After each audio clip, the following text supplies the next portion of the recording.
요한복음 16장 5절부터요 15절까지 한번 같이 하나님 말씀 공독하도록 할게요.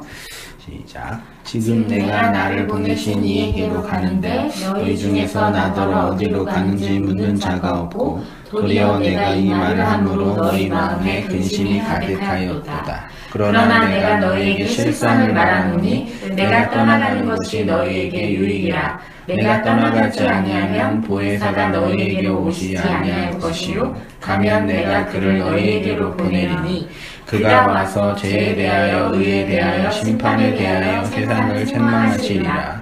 죄에 대하여 함은 그들이 나를 믿지 아니하며 의에 대하여 함은 내가 아버지께로 가니 너희가 다시 나를 보지 못함이요 심판에 대하여 함은 이 세상 임금이 심판을 받았음이라.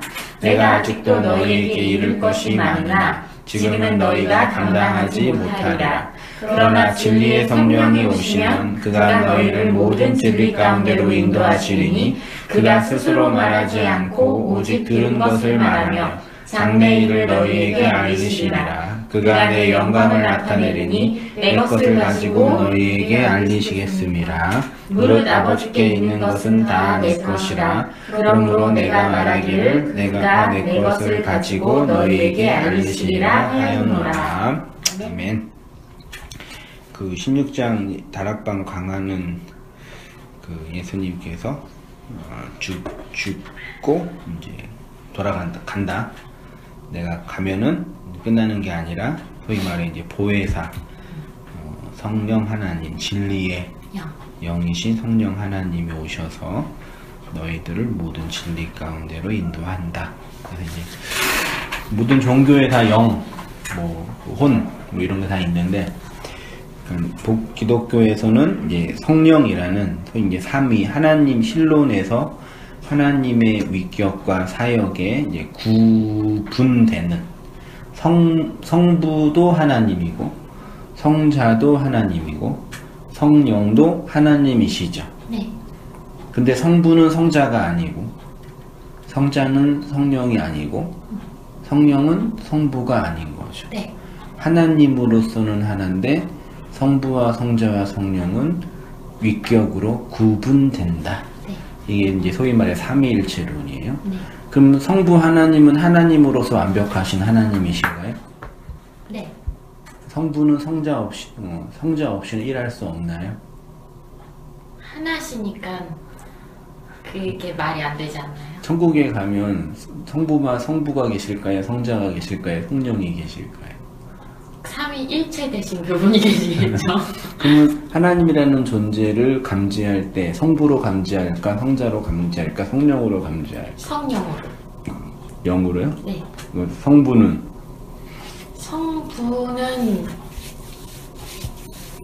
그 텍스트로. 그런 이제 많은 이제 사변적인 이제 고민이 나오죠. 네. 그래서 이제 성부도 하나님으로서 완벽한 하나님인데 성자와 구별이 된다. 그렇죠? 그래서 그럼 하나님은 성부로만 존재하시냐? 아니요. 아니죠. 네. 반드시 삼위로 존재하시죠. 네. 그렇지만 누구에게 의존하거나 의탁하는 그런 의존적 존재는 아니죠. 네. 그렇지만 세 분이 하나로, 세 위격이 하나로 존재하죠. 네.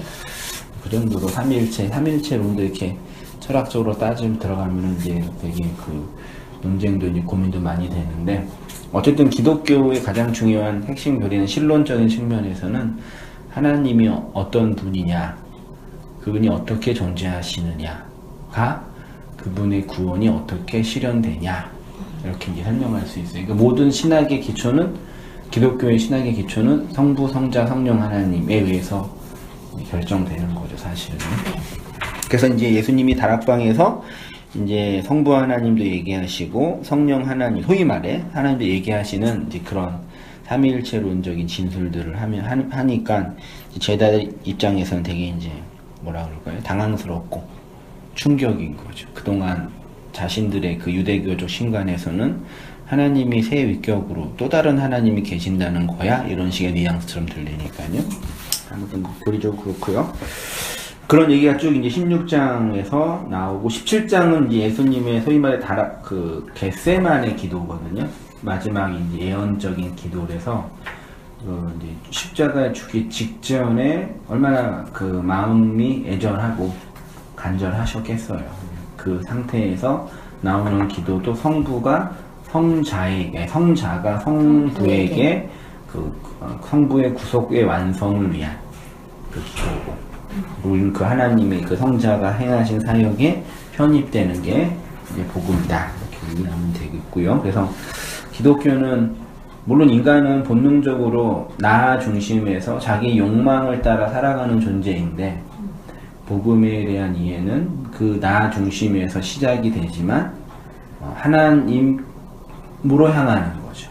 그래서 이제 기독교, 그러니까 말씀을 이렇게 많이 전하면서 이렇게 느끼는 거지만, 사람들 중에 어떤 사람이 소위 말해 이제 은혜, 이 온땅 교회처럼 이렇게 진리 패러다임 안에 있는 기존 교회와 다른 구조 속에 있는 이 공동체에서 소위 말해 말씀의 유익을 받냐면, 나라는 욕망도 중요한데 내 바깥에 나와 구별되는 객관적인 대상 바깥에 있는 그 하나님이 누구고 그 하나님이 나에게 어떤 분이냐로 해석하는 차원이 더 중요한 거죠.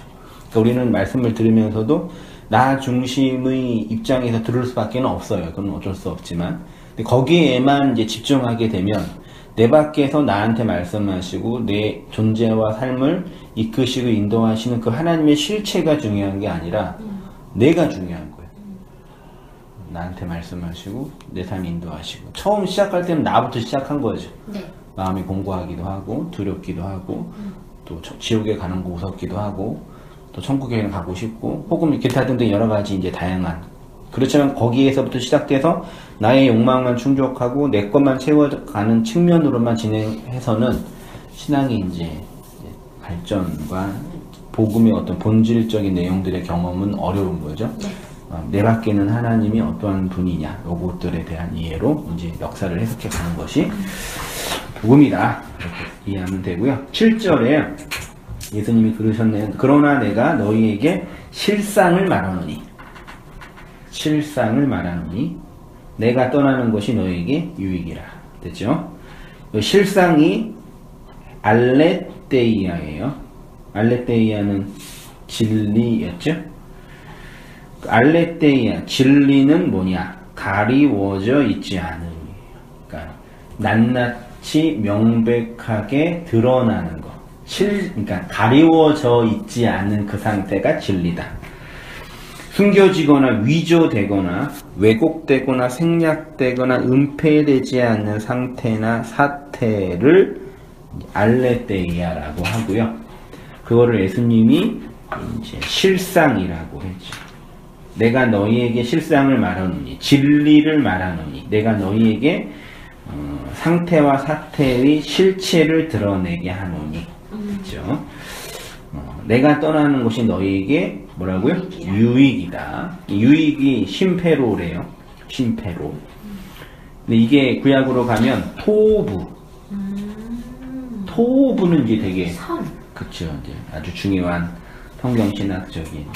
그래서 참 고민이에요. 그 제가 한번 얘기했던 것처럼 한승현 목사의 야망이 뭐라 그랬어요? 한성현 목사님의 야망. 야망이요? 뭔지 알아요? 경희자매? 야망이 없을 것 같아요? 질수 이렇게 세속적이야, 장난. 너 진짜 더럽고. 람보르기니 정도는 해야지. 람보르기니라고. 그게 내 야망이에요? 아니요. 그 사람들 참. 야망이 무엇이에요?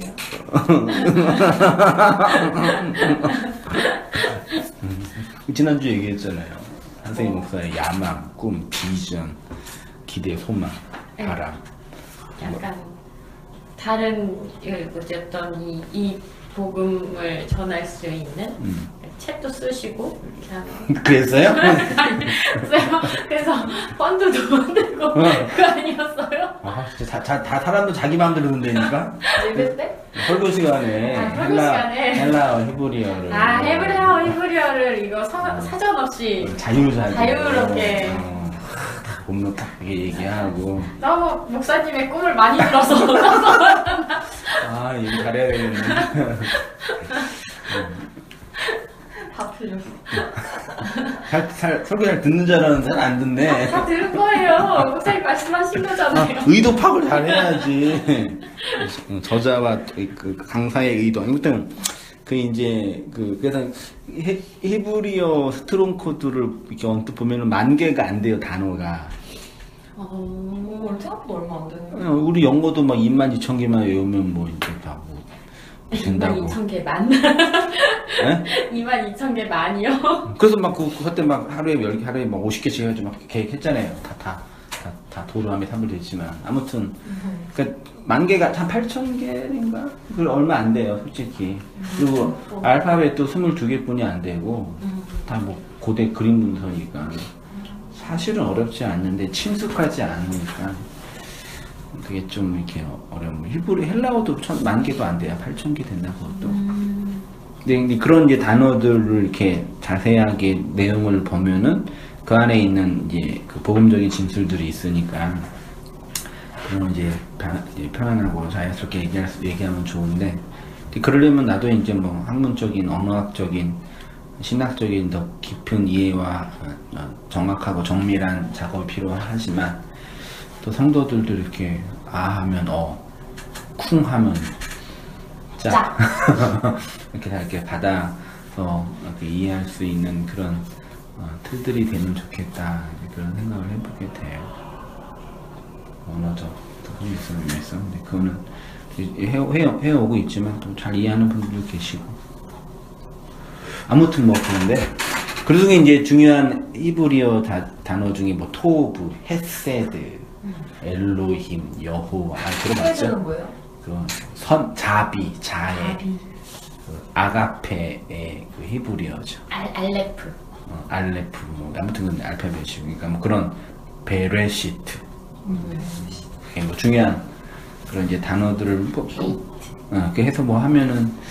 근데 토부가 이제 거의 성경이 한 1,000번 이상과 10,000번 엄청 많이 나온 단어예요. 성경 한국 사전에. 그 창세기 1장부터 나와 있어요. 하나님이 이 둘째 날, 첫째 날 빛 창조하셨죠. 네. 보시기에 토부하였더라.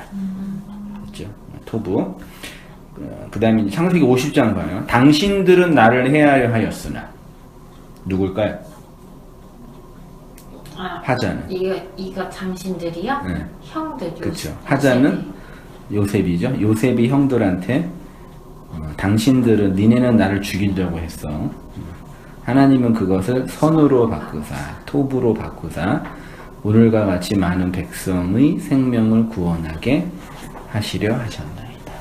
그러니까 요셉에게 있어서 중요한 신학적인 내용은 하나님의 토부, 하나님의 선에 대한 인생에서의 경험을 한 거죠. 자기가 노예로 팔려가고 강간미수범으로 그 감옥에도 들어가고 끊임없는 그 고통과 절망의 시간을 보내면서 내가 참고 견디면 하나님이 나를 좋은 길로 인도해 주실 거야 라는 그런 막연한 미래적 기대 심리가 아니라 하나님이 이 모든 인생의 과정들을 통해서 당신의 토부를 나를 통해 이루신다. 네. 언제 그걸 확인한 거예요, 요셉이?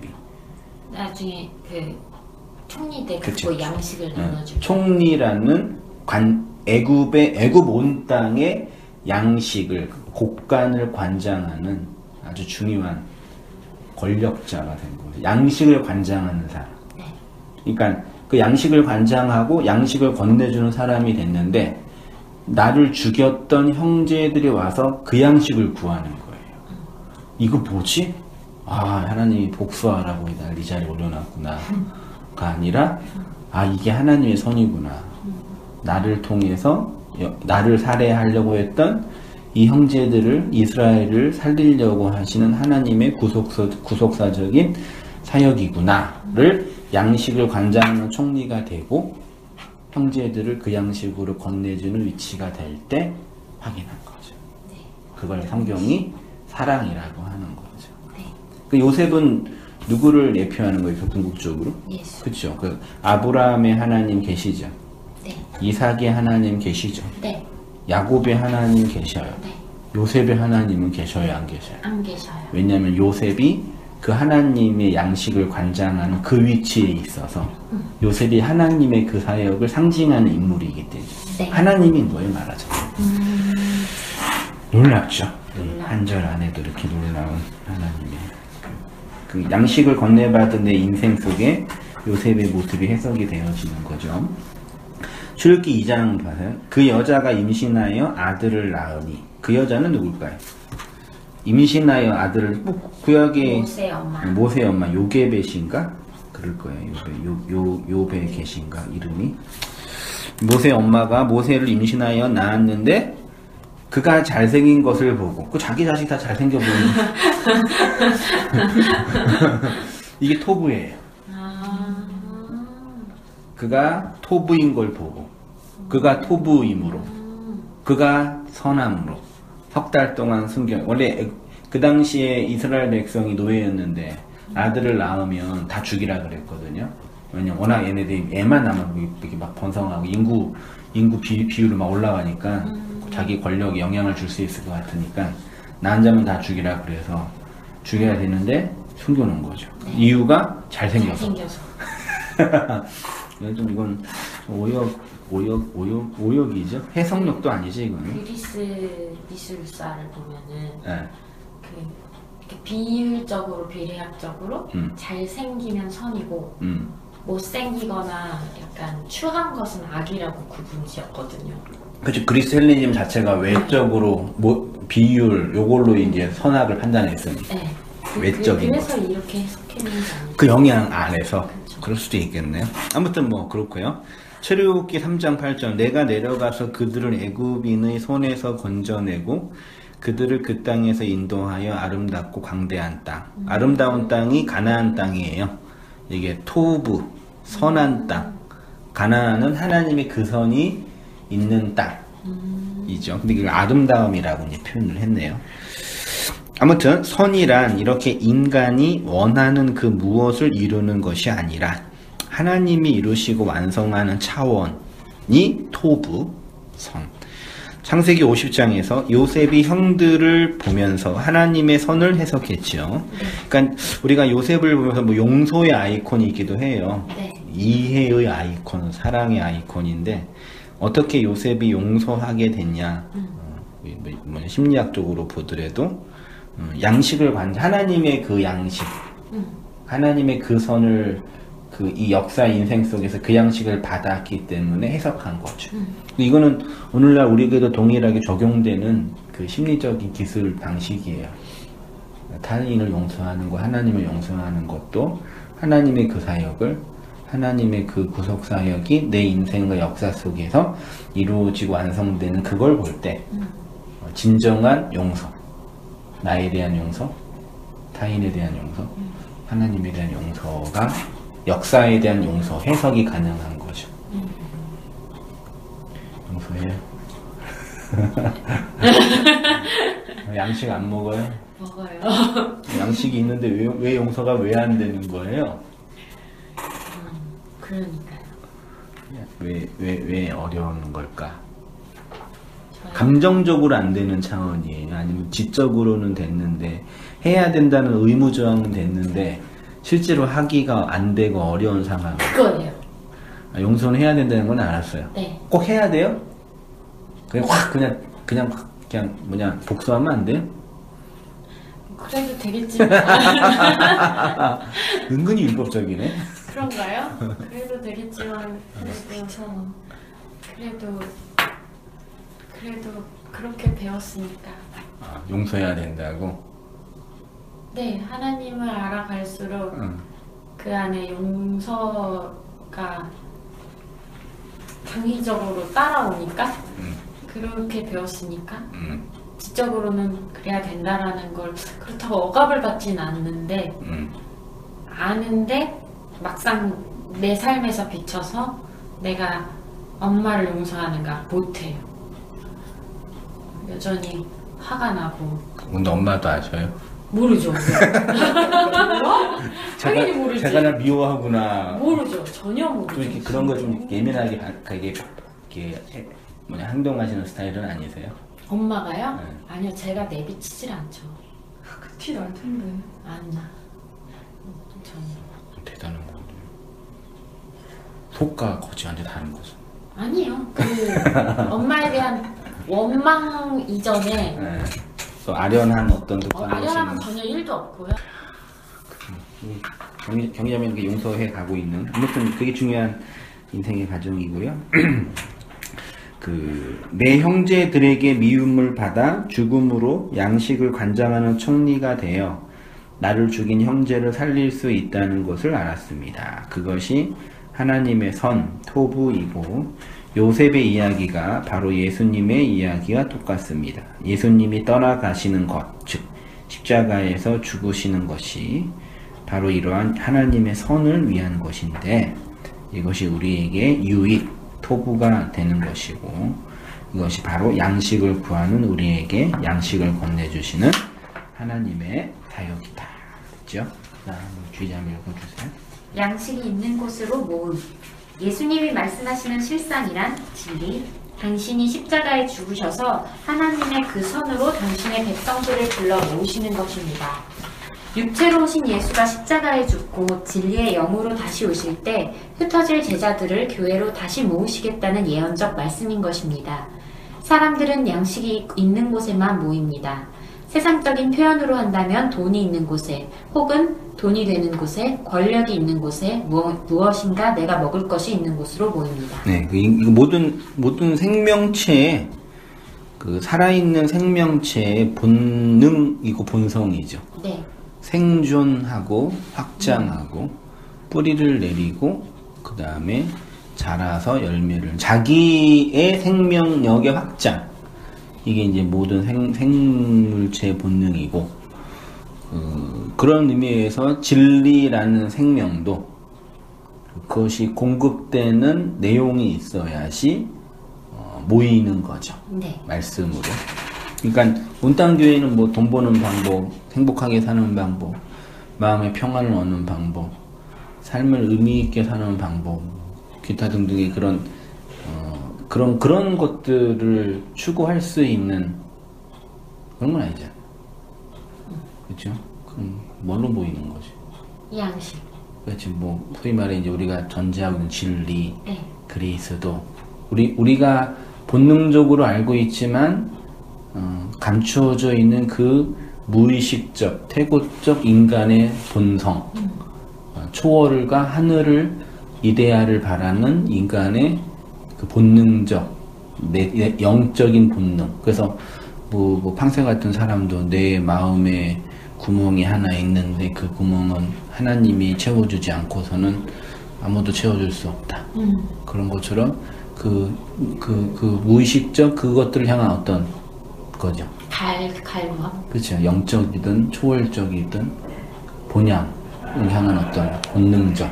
그게 이제 인생을 살면서 어느 순간 확 갈급함이 일어날 수도 있고, 아니면 계속 감추어져 있고 억압되어 있을 수도 있고, 다양하게 있는데, 그러니까 어쨌든 예수 믿고 복음의 진리를 듣는 사람들은 그 하나님의 존재에 대한 갈망이 확 일어나는 거죠. 네. 근데 그분이 누군지를 모르는 거야. 그 실체가 뭔지를 모르는 거야. 내가 뭘 갈망을 해. 뭘 갈망하는지를 모르는 거야. 근데 실제 이 사람은 다 그러거든요.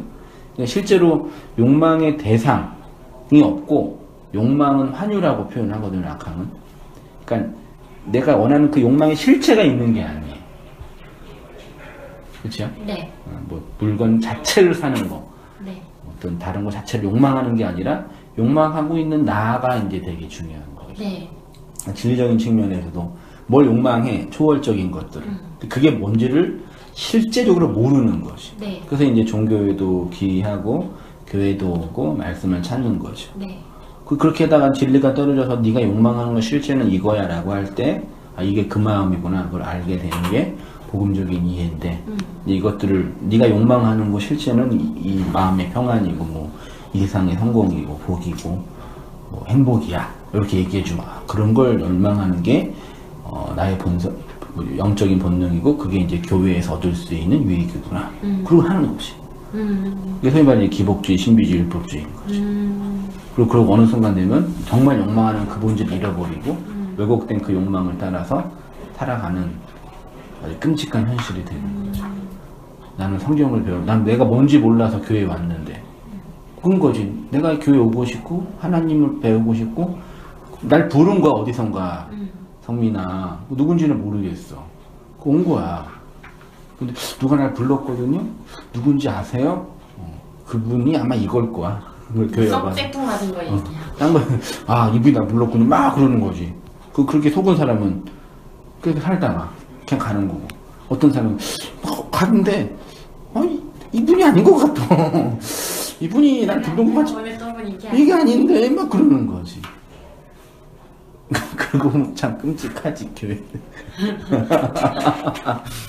우리 애를 키우면 확실히 애들이 막 욕망해. 뭐 엄마 뭐 맨날 TV 보면서 유튜브 보면서 뭐 이거 사주세요 저거 사주세요 막 그래. 그럼 정말 애가 그걸 원해서 사달라는 얘기냐? 거의 100%는 아니에요. 그렇죠. 사주면 몇 번 놀다가 또 실증나. 다른 것도. 그러니까 아이들은 자기가 원하는 그 일어나는 욕망의 근원이 있는데 그것이 뭔지 모르고 그 욕망에 따라 움직여지는 어떤 이 배설되는 그것에 예민하는 거죠. 인간은 마찬가지예요. 네. 그래서 행복하려면 어느 정도 자기가 정한 이렇게 기준으로 정한 다음에 그 기준 안에 있으면 만족하고 그게 제일 사는 게 지혜로운 거죠. 그 기준이 이루어지면 또 다른 기준이 생기는 게 인간의 본성이니까. 네. 그런 이제 그 양식, 진리의 양식, 하나님의 은혜, 위로, 사랑 뭐 이렇게 표현되는 거고요. 이걸 영적으로 해석해 보면 예수님이 흩어질 제자를 교회로 다시 모으시겠다는 것은 진리의 영으로 보실 보혜사가 교회가 될 자들에게 양식을 주신다는 말씀인 것입니다. 이것이 바로 지금 우리가 경험하는 진리의 내용입니다. 그래서 유익이라는 헬라어 심페로에 함께 모으는 것이란 의미가 있는 거죠.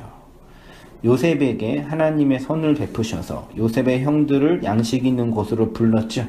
네. 온 세상이 기근이었으니까 온 세상이 기근인데 양식이 나오는 유일한 양식 구멍은 애굽에 있는 요셉인 거죠. 그래서 글로 다 모으는 거죠. 그때 그 일본인 손님이 있잖아요. 말도 잘 안 통하는데 자꾸 여기로 오고 싶대요. 이 말을 더 듣고 싶대. 난 통역할 자신이 없어요. 한국말로도 어려운데 이거 어떻게 통역을 해? 자꾸 오고 싶대요. 이 말이 좋대요. 한국말 이해를 하세요? 한국말 이해 전혀 못해요. 그럼 어떻게 얘기해? 그러니까 제가 통역을 해야 되는데 일본 많이 늘겠네. 저는 이걸 통역을 못해요. 이만큼 어떻게 이런 어려운 뭔지는 아는 거예요? 예. 뭔지 더 듣고 싶고 더 알고 싶고 이 얘기가 더 궁금하고 그래요? 신기했어요 진짜. 다른 흑심은 없어요. 확실히 없어요? 그렇구나. 아무튼 그 양식이 있는 곳으로 그 양식이 필요한 사람들은 모아지고 그 양식을 찾고 구하는 거죠. 내가 그러는 거고 또 우리가 그러는 거고요. 그 교회는 이 양식이 있는 곳으로 불러 모으는 그 공동체죠. 네. 그래서 어쨌든 교회는 그 양식으로 이 세상에 필요한 현실적인 것들을 충족해주는 것을 추구하는 것이 아니라 그거는 뭐 있으면 나쁘진 않고 그거 가지고 뭐 예민하게 그걸 자체를 찾는 것보다는 뭐 인간이 사는 곳이니까 다 관계도 있고 좋은 장소도 필요하고 또 여유도 있으면 좋겠죠. 인간이 사는 곳이니까. 그래서 옛말에 똥은 똥끼리 뭉치고 우유상종. 네. 말이 통하는 사람끼리 모이는 거지. 그 말이 말이었구나. 그 사람 친구를 보면 그 사람은 안다. 자기가 먹을 게 있는 곳을 다 모이는 거니까. 그렇죠. 그래서 뭐 세상적인 것도 마찬가지예요. 먹을 게 있는 곳에 어떤 만남다 모임, 사교 모임도 함께 먹을 수 있는 그 양식이 있을 때 모이는 거잖아요. 그렇죠. 공통의 가치, 공통의 어떤 분모, 요거 가지고 모이는 거잖아요. 술 좋아하는 사람은 술 먹으려고 같이 모이는 거고, 운동하는 사람은 운동같이 같이 모이는 거, 그걸로 모이는 거잖아요. 자, 보혜사가 파라클레토스이고요. 파라클레토스는 파라칼레오에서 왔는데, 파라칼레오는 곁으로 부르다라는 뜻이라고 했고요. 보혜사가 이렇게 그리스도의 십자가라는 하나님의 언약을 통해 자기의 백성을 자신 곁으로 부르는 하나님을 설명하고 있고요. 그 부르심의 과정이 우리의 은폐된 실상을 낱낱이 드러내고 폭로하시는 분이기 때문에 그리스도의 영을 진리의 영이라고 합니다. 요셉의 형들이 죽고 부활하 양식을 관장하는 요셉을 딱 만나니까 자신이 어떤 존재라는 게 폭로당해요. 자기의 죄가. 그렇죠. 얼마나 끔찍했겠어요. 내가 17년이었나? 거의 20년 가까이 망각하고 싶었던 그 현실이 거의 자기가 거의 살해했잖아요. 거의 죽인 거잖아요. 죽인 그 요셉을 보니 어떻게 할 수가 없는 거지. 빼도 박도 못하는 거죠. 예수가 그런 거죠. 네. 예수가 우리에게 진리의 양식을 건네줄 때 내가 그 예수를 죽인 살해자라는 게 폭로당하는 네. 거죠. 그게 양식인 거죠. 은폐된 나를 드러내는 그 진리니까. 그러니까 예수님이 날 위해 죽으시고 나의 꿈을 이루어 주시고 내가 바라는 것들 들어주시고 내가 힘들고 어려울 때 나를 위로해 주시 이 정도 가지고는 안 되는 거죠. 그거 자체가 뭐 나쁜 건 아니지만 본질은 그게 아니죠. 내가 그 존재라는 걸 드러내는 거죠. 그걸로 하나님이 내가 정확하게 알지 못했던 그 하나님의 그 양식이 이거였구나라고 하는 거죠. 그렇죠. 진리의 영이 오시면요. 네. 그러면 진리의 영이 오시면 은폐되고 감추어져 있는 것을 드러내실 것이고요. 그래서 진리의 영이신 보혜사가 오시면 죄에 대하여, 의에 대하여, 심판에 대하여 뭐 한대요? 책망한대요. 책망의 실체는 뭐예요? 진리의 영이 뭘 책망? 누굴 책망? 나. 본문에서는 죄. 누구의 죄? 안 나와 있나? 안 나와 있네요. 세상의 죄. 세상이 돼 있어요. 나중에 여기 8절에 8절에 있어요. 그가 와서 죄에 대하여 의에 대하여 심판에 대하여 세상을 있네요. 잘 봤습니다. 세상을 책망. 그러니까 세상의 죄, 세상의 의, 세상의 심판을 책망. 그렇죠? 책망이 엘렌코. 요게 개인적으로든 공동체적으로든 백성들에게 그들의 죄를 보여주고 그들에게 회개하도록 권할 때 사용됐대요. 그래서 책망하다라는 뜻과 함께 드러내다, 폭로하다. 내 형제가 죄를 범하거든 가서 너와 그 사람과만 상대하여 이게 엘렌코예요. 권고하는 것과 책망하는 게 똑같나요?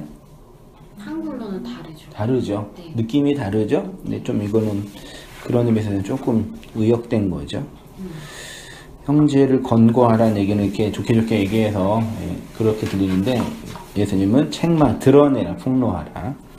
악을 행하는 자마다 빛을 미워하여 빛으로 오지 아니하나니 이는 그 행위가 드러날까 엘렌코 할까 하미요. 너희는 열매 없는 어두움의 일을 참여하지 말고 엘렌코 책망하라. 그 다음에 너는 말씀을 전파하라. 때를 얻든지 못 얻든지 항상 힘쓰라. 범사의 오래 참음과 가르침으로 경책하며 경계하며 권하라. 말씀에 의한 효과 중에 하나가 엘렌코라고 표현하고 있어요. 진리의 성령이 오시면 죄에 대하여 의에 대하여 심판에 대하여 세상을 엘렌코 하고요. 드러내고 책망하는 대상은 죄나 의나 심판이 아니라 세상, 호코스모스. 그 세상의 죄, 그 세상의 의, 그 세상의 심판에 대하여 책망하신다. 그렇죠? 하나님 입장에서 세상은 하나님이라는 주체와 구분되는 객관적인 대상이라 할 수 있죠. 하나님이 창조하신 이 세상은 궁극적으로 하나님에게서 시작되고 하나님으로부터 나온 것이지만 지금 본문에서 말씀하시는 세상은 하나님과 구별되고 구분되는 객관적인 대상으로서의 세상이지요. 네. 그러니까 이 세상의 모든 건 하나님인가요? 네. 이 세상에 존재하는 모든 것들은 하나님에게서부터 시작됐죠. 네. 맞나요? 네. 그러니까 뭐 어떤 것도 하나님 없이 시작된 건 없는 거죠. 그렇죠? 네. 그래서 다 하나님이라고 말하는 게 이제 소위 말해 범신론적인 우주관이거든요. 네. 모든 게 다 하나님이, 모든 게 다 신이라는 얘기고, 이제 세상은 그 하나님이 모든 것인데 온 우주가 하나님으로 가득 차 있는데 네. 그 하나님의 실존과 구별되는 어떤 대상이 있는 거예요. 네. 그걸 호코스모스라고 하는 거죠. 하나님과 구별되는 어떤 대상. 됐죠? 내용이 없는 껍데기. 껍데기? 내용을 설명하는 껍데기. 네, 그러니까 내용을 설명하는 껍데기를 구별시켜 놓은 거. 그쵸. 예. 하나님이 창조와 구원과 하나님이 무엇인지 누구인지 설명하기 위해서 일시적으로 설명한 하나님의 대상화된 실체. 그걸 코코스모스라고 성경인이 표현하고 있어요. 그렇죠? 그 세상을 책망하는 거예요. 그러면 하나님과 구분되는 이 세상을 진리의 영이 책망하게 되면 어떻게 되냐? 그 세상의 실체가 드러나고 폭로됩니다. 하나님은 세상을 이렇게 폭로하심으로 궁극적으로 세상이 하나님 속으로 함몰되고 편입되게 하시는 것입니다. 궁극적으로 이 세상의 모든 것이 하나님의 것이고 하나님에게서 나왔고 다시 하나님에게로 돌아가는데 창조와 구원을 설명하는 과정에서 이 세상이 하나님과 분리되고 나누어지고 하나님을 대상화하고 있다는 것입니다. 하나님 것인데 하나님 밖에 있는 것입니다. 모든 것이 하나님으로부터 시작이 됐는데 지금은 하나님과 대척점에 있는 거죠. 그래서 제가 뭐 설명할 때 하나님 반대편에 있는 걸 뭐라 그랬죠? 사탄. 사탄이라고 그랬죠. 모든 게 다 세상이고 하나님인데 굳이 이제 이렇게 구분해서 다 하나님인 거죠. 네. 근본이. 네. 근데 하나님 반대편에 어떤 대상을 만들어 놓은 거죠. 네. 요걸 세상이라고 하는 거예요. 네. 그렇죠? 이 하나님과 반대편에 있죠? 네. 요거를 반대편에 있는 그 실체를 사탄. 사탄, 대적자, 반대편에 있는 실체. 그럼 이 세상이 하나님께로 돌아와야 되겠네요? 네. 그렇죠? 네. 그래서 엘렌코, 책망하는 거예요. 그래서 껍데기를 벗겨버리는 거. 그렇죠. 뭐. 그래서 이 세상의 실체를 하나님께로 돌이키는 거. 책망하여 돌이키는 거. 엘렌코라는 개념이 그런 거죠. 그래서 그 세상의 죄의 심판에 대해서 엘렌코하여 하나님과 하나 되게 하는 작업. 네. 대적자가 아니라 연합된 하나. 그걸 세상으로 설명하시는 거죠. 자, 그러면 세상의 이 죄를 책망한다 할 때 진리의 영으로 책망받는 세상은 결국 뭐냐? 자신의 주체의 자리에서 하나님을 대상화하고 하나님을 상대화하여 하나님 반대편에서 살아가는 모든 인생들의 모습, 요거를 죄 혹은 악 혹은 불의, 요거를 이제 인류 문명은 되게 그 윤리적 도덕적 관점에서 정죄를 한 거죠. 그 자체가 문제가 아니라 그런 죄와 악의 실상을 보여주는 차원이 뭐 비윤리, 도덕성 이렇게 이제 구제표를 한 거죠. 네. 이해되시죠? 그런 세상으로 살아가던 우리에게 진리의 영이신 보혜사가 그리스도의 말을 건네주고 이렇게 해서 어떻게 여기 세상으로 있는 내가 이게 있죠? 네. 여기 있잖아요? 네. 진리의 영을 가서 어떻게 하는 거예요? 거기서 네. 뿅 해가지고 시간차에서 딱 온 게 아니라 가는 거죠. 그래서 책망받아서 가는 거죠. 이 가는 과정을 이제 광야에서 김난조기처럼 가나안으로 가는 인생 여정, 40년 하나님을 알아가는 삶, 진리를 배워가는 삶, 성숙하고 온전해 가는 삶. 그래서 이런 관점에서 볼 때 진리가 되면 더 이상 성장도 필요 없고 성숙도 필요 없고 공부도 필요 없다라고 말하는 인간들이 있거든요. 어차피 한 얘기 똑같잖아. 어차피 예수고 복음 얘기하잖아. 그러니까 똑같은 얘기인데 뭘 꼭 분야를 똑같이 공부하냐. 그러니까 그게 논리적으로 전 틀린 말은 아니야. 논리적으로는. 그러면 그 얘기지. 맨날 똑같은 밥 왜 먹냐? 어차피 쌀 거. 다 성인했으면 뭐 키도 안 크잖아, 더 이상. 안 들으면 잊어버릴 텐데. 그러니까 아무튼 그런 인간들이 있는데 바보 같은 생각. 네. 그러니까 인생은 정적으로 진공상태에 있는 게 아니죠. 끊임없이 내 욕망도 변하고 외부에서 오는 영향도 끊임없이 변질되는 거니까 항상 이렇게 왔다 갔다 하는 물속에 있는 거죠. 그리고 끊임없이 폭로될 게 나오니까. 그걸 인정하지 않아. 이미 됐어 나는 지금. 그러니까 심리적으로든 정신분석학적으로 어떤 아주 큰 트라우마적인 어떤 근본적인 어떤 영적인 각성과 변화가 있긴 있었던 거라고 전 여겨져요. 어떤 측면에서는. 근데 그걸로 충분하다고 해석하는 거. 자긴 다 용서했다. 그치. 자긴 진리가 됐다. 그런 사람이 있어. 그렇죠. 나는 이제 없음. 이제 초월 속에 있음. 그리스도로 완성이 됐음. 난 진리가 됐어. 이 세상의 모든 것들은 다 가짜인 걸 확인했음. 과정을 무시하는 거죠. 그치? 올챙이 개구리적 아니지. 개구리 올챙이적 시절 모르는 망각한 거지. 그렇죠. 그렇죠. 그러니까 이 과정 자체만 되게 강조해서 이제 율법, 훈련 이런 것들을 강조하는 되게 그런 또 모임도 있는 거죠. 네.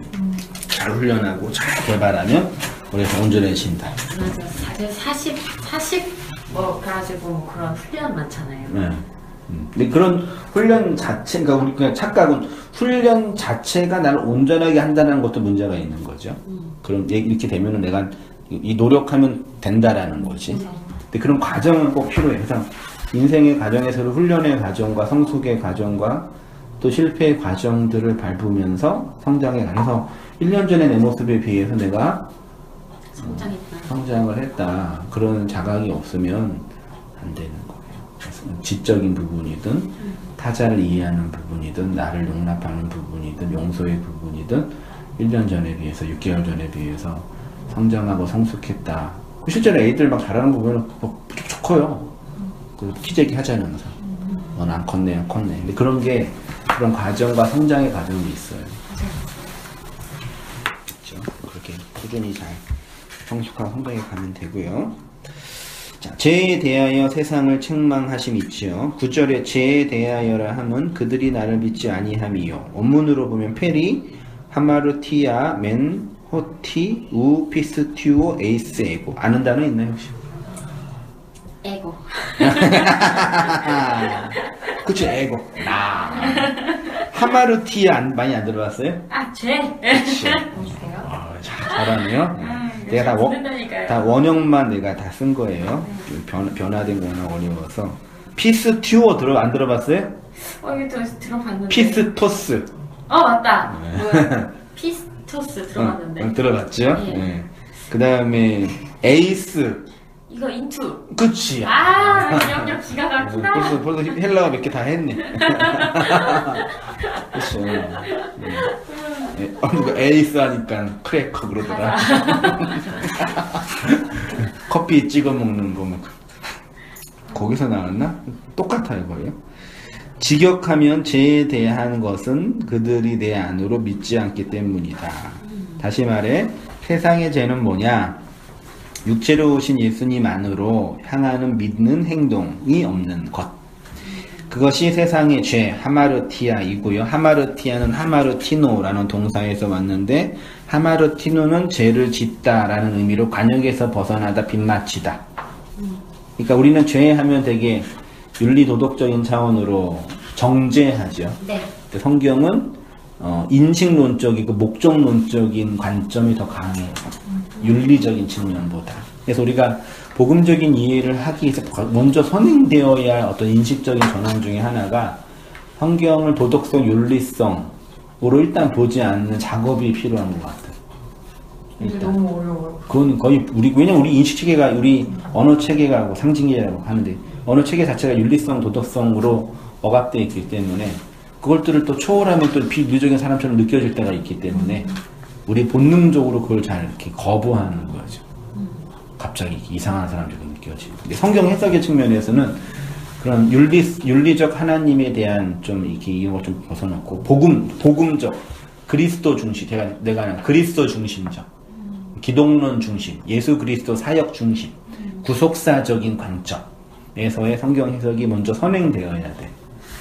근데 오늘날 이렇게 번역된 한글 성경은 그렇게 해석하지 못하도록 아주 잘 이렇게 잘 이렇게 되어 있죠. 그냥 말씀을 전하는 입장이 뭐냐면, 그러니까 아까 저도 얘기한 것처럼 내가 헬라 히브리를 많이 공부해도 쉽게 설교 시간이나 말씀 나누는 시간에 쉽게 말을 못하는 이유가 내가 혼자 아는 거랑 회중들이 그걸 이해하는 참 폭이 깊잖아요. 그러니까 하마르티아라는 죄라는 걸 설명하기 위해서는, 자, 하마르티아, 그럼 그게 뭔지 아는 분들은 하마르티아가 그거 그러면 네, 그거 알잖아요. 언어적 통일성이 있으니까. 네. 근데 언어적 통일성과 의미의 통일성이 없으면 하마르티아 그 뭐지? 그거는 이거예요. 우리가 생각하는 죄는 대윤리 도덕성인데 하마르티아는 목표 어떤 인식론적인 차이예요. 다 차근차근 설명해야 하는 거잖아요.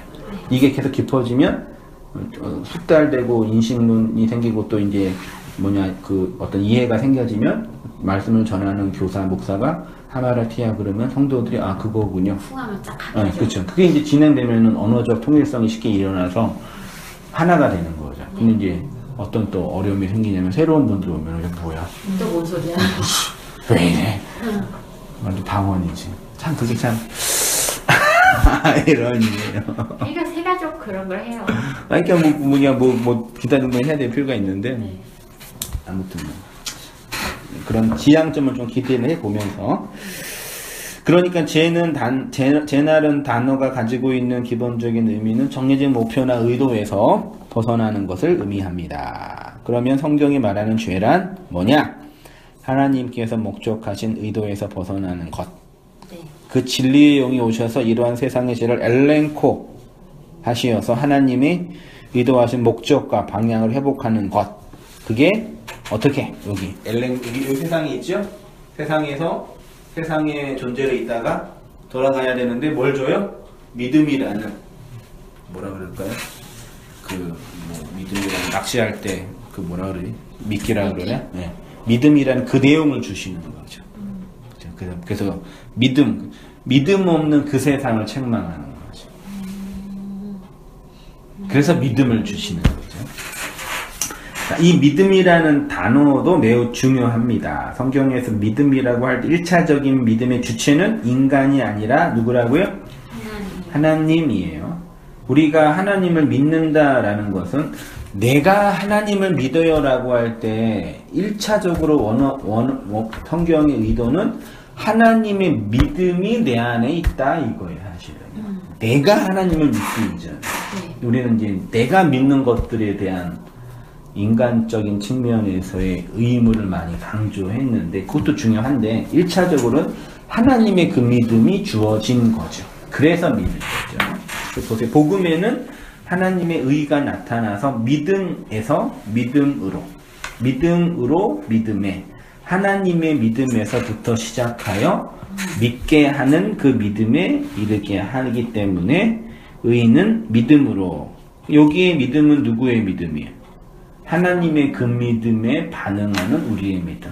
굳이 이제 개인적으로 해석을 하자면 앞에 믿음으로는 하나님의 믿음에서 나의 믿음에 이르게 되기 때문에 오직 의는 하나님의 그 믿음 안에서 나의 믿음으로 살아가는 삶. 이렇게 할 수 있겠네요. 네. 믿음은 바라는 것들의 실상이요 보이지 않는 것들의 증거니 선진들이 이로써 증거를 이 실상도 알레테이아예요? 그거는 모르겠네. 봐야 되는데. 실상 다 한글로 똑같네요. 그럼 이제 단어 쪽에서 헬라어 사전을 봐야지. 그래요. 찾아볼게 한번. 선진들이 이로써 증거를 얻었느니라. 믿음으로 모든 세계가 하나님의 말씀으로 지어진 줄을 우리가 아나니 보이는 것은 나타난 것으로 말미암아 된 것이 아니니라. 우리의 믿음은 하나님의 믿음에서 시작됩니다. 하나님이 우리를 믿어서 우리가 믿게 되는데 이 믿음이라는 명사를 피스티스. 맞아. 피스티스가 믿음이에요. 피스티스는 하나님의 믿음이 선행되어야 하지요. 네. 하나님이 믿어서 우리에게 믿음이라는 선물을 주시면 우리가 믿게 되죠. 네. 그래서 믿는 행동이란 동사로 피스튜오, 믿다 이죠. 하나님의 믿음 피스티스 안에서 믿게 되면 피스튜오 하면 믿는 자가 되죠. 네. 그거를 피스토스, 헬라어의 오미크론 시그마 OS로 끝에가 되면 그렇게 된 자. 사랑. 영어 헬라어에 기름을 붓다가 크리노예요. 그 기름을 부음 받는 존재를 그리스도, 크리스토스라고 기름 부음을 받은 자. 그 기름 부음을 받은 자를 따라가는 인생들을 그리스도인, 크리스토스라고 하는 거죠. 그 기름은 금이고 말이고 영이고 말을 받은 그 존재, 그 그리스도인이죠. 이 피스토스를 신약 성경이 충성되고 지혜 있는 종이 돼요. 충성이 믿음이에요? 아니요. 충성과 믿음은 달라요. 다르죠. 네. 뉘앙스가. 네. 충성된 믿음이 된 자는 지혜 있는 종이기 때문에 사람들에게 뭘 나눠줘요? 양식. 그 요셉의 얘기잖아요. 예, 그렇죠. 믿음이 있는 자, 하나님의 믿음이 된 자, 양식을 건네주는 자가 되죠. 도마에게 이르시되 내 손가락을 이리 내밀어 내 손을 보고 내 손을 내밀어 내 옆구리에 넣어보라. 그리하여 믿음 없는 자가 되지 말고 믿는 자가 피스토스가 되라. 베드로와 함께 온 할례 받은 신자들, 그다음 신약성의 신자들, 그리스도인들을 피스토스라고 해요. 맡은 자들에게 구할 것은 피스토스, 믿음이지, 충성이 아니라. 우리는 충성 되게 이제 유교적이고 상명하복의 그런 관계 안에서 이렇게 윗사람에게 성실하게 의무를 다하는 태도, 요게 충성인데 네. 성경에서는 이단은 피스토스, 믿음인 거예요. 구할 것은 믿음이구나. 신실한 자들이 이제 믿는 자들, 그리스도인. 그러니까 이걸 이제 그대로 우리 시대로 번역을 하면 그리스도인들은 믿는 자예요. 믿음이 된 자, 믿음이 있는 자. 그 믿음은 하나님의 그 믿음이 있는 거죠. 그래서 양식을 건네받은 자, 양식이 있는 자. 그러니까 용서가 가능하고 안식이 가능하고 자유가 가능하고 평안이 가능한 거죠. 네. 그게 완벽하게 완성된다라는 차원이죠는. 이렇게 진리의 영은 세상의 죄, 즉 하나님의 믿음으로 오신 예수님을 믿지 않는 그것을 드러내셔서 이 세상이 예수님을 믿게 하는 것입니다. 이렇게 세상이었던 우리가 진리로 책망받아서 믿게 되면 하나님 편으로 넘어온 자가 되고 믿음이 있는 자, 믿게 된 자, 신실한 성도라고 합니다. 우리 안에서 일어난 믿음의 사건들에 대해서 말씀하시는 겁니다. 오늘날 기독교의 가장 큰 문제점 중에 하나는 무지와 왜곡이에요. 무지는 어떻게 해결하면 돼요? 배워요. 지식을 주면 되죠. 왜곡은? 외국은 다시 가르쳐줘야죠. 확신범이 나빠요? 사기꾼이 나빠요? 사기꾼. 둘 다. 둘 다 나쁘지. 근데 이제 종교적으로 측면 볼 때는 사기꾼. 사기꾼이 나빠요? 응. 목사가 사기꾼이 나빠요? 확신범이 나빠요? 사기꾼. 그래요? 확신범은? 불쌍한 거죠. 그래요? 확신범은 불쌍한 거지. 불쌍한 거예요? 나쁘다. 한국교회 많은 분들은, 많은 목사들은 확신범들이에요, 사기꾼들이에요. 확신범. 사기꾼은 자기가 알면서 자기의 현실적인 이익이나 기타 이익을 위해서 의도적으로 이용해 먹는 거죠. 속여서. 현실을 왜곡시켜서. 확신범은 진짜 그렇게 믿고 가르쳐. 그렇죠. 맹인이 맹인을 인도하는. 여기가 진리야. 나를 따라와. 이 산이 진리의 산이야. 큰일 났네. 그쵸. 근데 둘 다 슬픈데. 근데 그 사기꾼은 욕이라도 할 수 있고, 감옥이라도 집어넣을 수 있죠. 근데 확신범은 불쌍하지. 평생 진리를 다 제일 무서워. 그 뭐냐, IS나 그 이슬람교도들이 사기꾼이야, 확신범이. 확신범. 그 확신, 자기의 그 신념과 확신을 가지고 사람을 죽이죠. 얼마나 무서워. 인류의 역사의 가장 끔찍한 일들은 확신범들이 그 자기의 확신을 진리화하여서 살아가는 거예요. 목숨까지 내던지면서. 근데 진짜 확신범일까? 그게 진짜 사기꾼들일까? 마녀를 죽일 때 옛날에 그 마녀 사냥했던 것 중에 하나가 종교적인 이유 측면이 아니라 그 미망인들이 마녀 그 사냥에 많이 당했거든. 왜 그러냐면 그 미망인이 갖고 있는 재산이 없어지면 그 재산이 교회로 국고로 환선되는 거예요. 괜찮은 장사인 거예요. 옛날에는 또 고대치는 중태치는 남자 없으면 또 법적으로든 물리적으로 힘이 없었으니까 그 한 사람만 그 마녀로 씌우면은 거기 갖고 있는 모든 재산은 그런 것도 있었대요. 그렇죠. 영업한 거지. 인간 사냥인 거지. 근데 과연 영업만 했을까? 그 옛날에 그 중대 시대에 면제부 이렇게 만들었잖아요. 이렇게 면제부 종이 만들고 면제부. 맞아. 건당 100만 원. 알았을까 몰랐을까? 그 성경을 읽는 교황은 사기꾼 아니었을까요? 그 나머지 시켜서 하는 애들은 그러니까 사기꾼과 확신범을 이렇게 구분할 수가 있을지 그것도 의문이에요. 근데 그 사기꾼도 내가 이 진리를 지키기 위해서 이런 행동을 한다라고 설명하면은 사기꾼이 아니야. 내가 사랑하는 그 남자가 사기꾼이 좋아해요? 확신범이? 둘다 싫어. 진짜 싫어요. 혼자 살래요. 근데 이제 하다가 이제 막 돈도 잃어버리고 막 사기당한 처자가 네. 내 남자는 그럴 일이 없다 부정하잖아. 많이 그러는. 실제로 그런다니까. 싫어요. 왜냐면 나한테 너무 잘해줬으니까. 맞아요. 그 사람은 그렇게 다 자기가 받는 이 틀 안에서만 해석한다니까. 저희 외삼촌이 시대의 사기꾼이거든요. 그래서 진짜 여자가 엄청 많아요. 진짜 근데 딱 그 얘기예요. 여자들이 아무도 신고를 하질 않아요. 아 진짜로? 신고를 하지 않고 막 결국 그 구속이 돼서 들어가요. 네. 네. 왜곡은 그러니까 보세요. 이렇게 아까 말하는 것처럼 여기까지 세상의 원리고 여기서부터 믿음이 시작된 거예요. 그 믿음의 과정을 쭉 밟는 거죠. 네. 그러면 여기도 믿음이고 여기도 믿음인 거죠. 네. 근데 깊이가 다르죠. 수준이 다르죠. 네. 이거는 여기 있으면 믿음이 깊어지면 되는 거죠. 네. 이거는 지식의 문제니까 네. 잘 배우고 가르쳐주면. 잘 터득하고 잘 깨달으면 되는 거죠. 네. 근데 왜곡은 이거의 문제가 아니라 이렇게 하다 바뀐 거예요. 이렇게 두 개가 다른 거예요, 완전. 아예 딴 데가 있는 거. 네. 이거는 이제 어떻게 할 수가 없는 거죠. 이거는 돌이켜서 다시 와야 되는 건데. 오늘날 교회의 문제가 이거의 문제냐? 이거의 문제냐? 이거의 문제죠. 이거면 이제 이 사람이 전하는 내용과 이 사람이 전하는 내용이 다른 거죠. 네.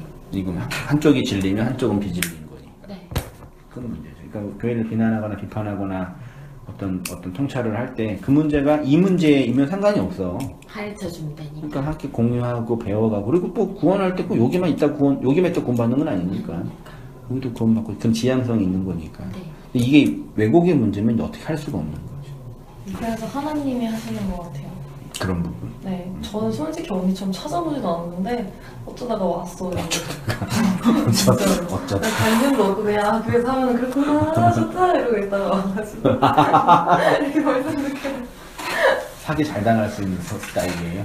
아니 믿는 사람한테는 당할 수는 있겠죠. 근데 안 믿는 사람한테는 안 당해요. 인심이 얼마나 많은데요. 적어도 2년 이상 가야 돼. 좀 소심하고 좀 이렇게 결단 쉽게 안 하고 쉽게 마음 안 주고. 안 줘요. 안전하게. 계속 의심이. 욕심 안 부리고 안전하게.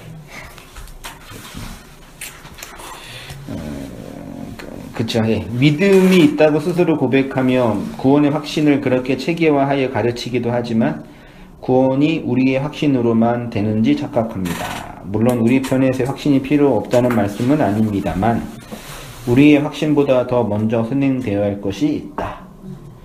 자, 다시 말해 우리의 간절한 믿음, 확신에 찬 믿음 이전에 진리의 영이 오셔서 건네준 믿음으로서의 하나님의 믿음이 선행되어야 합니다.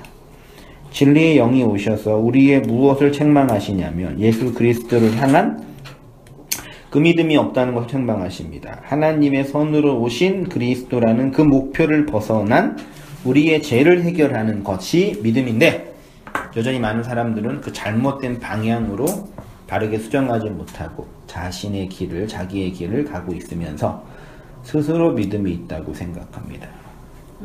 기독교는 그리스도교이죠. 네. 그래서 예수가 죽으시고 진리의 영으로 오셔서 건네주신 그리스도를 믿는 것이 기독교이고요.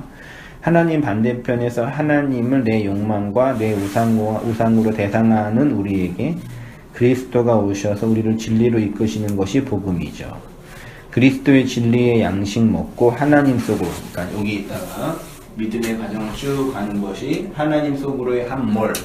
그게 이제 지난주에는 목자가 양을 알고 양이 목자를 알고 알아가는 삶. 네. 그게 이제 하나님을 알아가는 삶. 해석해가는 삶. 그게 이제 목자와 양 그 얘기가 내용이고, 그 알아가는 건 이제 지식과 진리의 내용을 전달하는 자로서의 교사. 그 얘기까지 하는 거였죠. 네. 그게 그렇게 함몰돼 가는 과정에서 진리 속으로 들어가고 우리가 삭제되어 가는 경험, 그 죄에 대하여, 의에 대하여, 심판에 대하여 책망받는 것, 이렇게 내가 세상으로 책망받아 폭로되어 그 세상으로 있는 내가 죽어가는 것이 광야 40년으로서의 교회 생활, 하나님의 짝인 거죠. 하나님이 쿵 하면 네. 짝. 해서 이렇게 하나님 속으로 함몰되어 역사의 종말이든 개인의 종말이든 하나님 속으로 편입되어 그 안에서 안식하는 게 궁극적 종말론이겠죠. 계속 폭로되고 계속 그렇게 책망받아. 관역으로 하나님 그 뭐라 그래야 되지? 책망받아서 가는 거죠. 계속. 그쵸? 내가 계속 폭로되는 거. 그 싫지 않아서 나를 보는 거죠. 그게 창세기 어느 한 벌거벗었으나 부끄럽지 않는. 그래서 다 벗겨져서. 그러니까 하나님 안에서의, 그러니까 이게 이제 진리적인 측면 이전에 심리적으로든 정신분석학적으로 인간은 기본적으로 그러니까 프로이드나 라캉은 이제 진화론자이기 때문에 인간은 무기체에서 비롯됐다고 생각해요.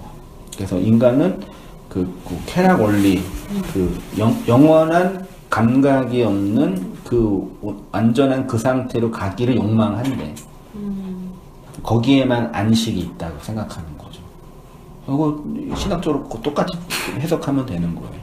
하나님이 완성한 그 지구 지순의 그 상태. 그걸 이제 정신분석학자들이나 지난번에 무기체라고 표현했는데, 안식과 안전의 그 절대선 그 상태.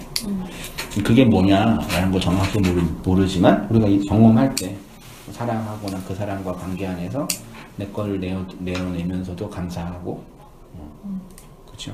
그 안식하고, 뭐 내가 기뻐하고 즐거운 일을 할 때 내가 소모가 되는지만 좀 용서하고 싶어 하는 것도 본능이네요. 왜냐면 그게 내가 살 길이니까요. 근데 그게 안 되고 못 되고 어려우니까 힘든 거죠. 용서해야 되는데. 근데 그거 못한다라는 걸 보는 거잖아요. 그게 예수 그리스도를 향하는 그 믿음이 없다는 걸 책망받는 거잖아요. 그렇죠. 또 그러면서 이전과 다른 차원의 성숙한 용서의 내용이 또 있겠죠. 그렇게 이제 어떤 지향점을 가지고 왜 인생이 가는 거고, 또 교회 생활과 공동체나 조직은 그렇게 모여서 함께 그 말씀들을 나누고 흘리고 세워가는 차원, 이거 모임인 거죠. 네. 네, 한 줄 소감. 목사님은 참 짱입니다. 감사합니다. 짱입니다. 짱입니다. 아까 그거 이어서 제가 이렇게 아무 생각 없이 여기 앉을 수 있었던 것도 목사님께서 그렇게 말씀에 대해서